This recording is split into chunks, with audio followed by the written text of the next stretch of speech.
বন্ধুরা, আশা করি তোমরা সবাই ভালো আছো। তোমার চ্যানেলে তোমাদের সবাইকে স্বাগতম। তোমরা কেমিস্ট্রি প্রশ্ন পেয়েছি, চলো আমরা কেমিস্ট্রি প্রশ্নের উত্তরগুলো একটু দেখে নিই।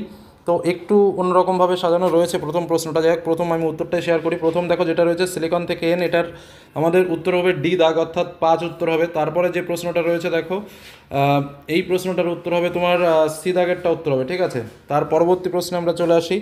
তার পরবর্তীতে 3 দাগে যে প্রশ্নটা রয়েছে দেখো, এই প্রশ্নটার উত্তর হবে তোমার বি দাগ, ঝিল্লি বিশ্লেষণ। তারপরের প্রশ্নটা যেটা রয়েছে 4 দাগে, এই প্রশ্নটার তোমার উত্তর হবে সি দাগেরটা উত্তর হবে, ঠিক আছে, HClO4।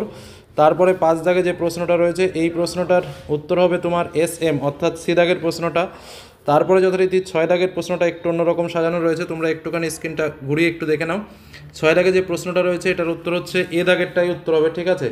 তারপরে 7 দাগে যে প্রশ্নটা রয়েছে, স্বাভাবিকভাবে এই 7 দাগের প্রশ্নটার উত্তর হচ্ছে তোমার ডি দাগে, নিচে যেটা রয়েছে এটাই হচ্ছে উত্তর হবে ডি দাগেরটা, ঠিক আছে। তারপরের কোশ্চেনে আমরা চলে যাই 8 দাগের প্রশ্নটাতে চলে যাই একটু। দেখো 8 দাগে যে প্রশ্নটা রয়েছে, এই প্রশ্নটার উত্তর হবে তোমার ডি দাগ, 2-মেথোক্সিপ্রোপেন, অর্থাৎ আমি দেখিয়ে দিচ্ছি, এই যে ডি দাগে যেটা রয়েছে এটাই কিন্তু অ্যান্সার হবে, ঠিক আছে। তারপরে চলে আসো টলেন্স বিকারকটি কোনটি, এটার এক্ষেত্রে আমাদের উত্তর হবে 9 দাগে যে প্রশ্নটা রয়েছে এটার উত্তর হচ্ছে সি দাগ উত্তর হচ্ছে, ঠিক আছে।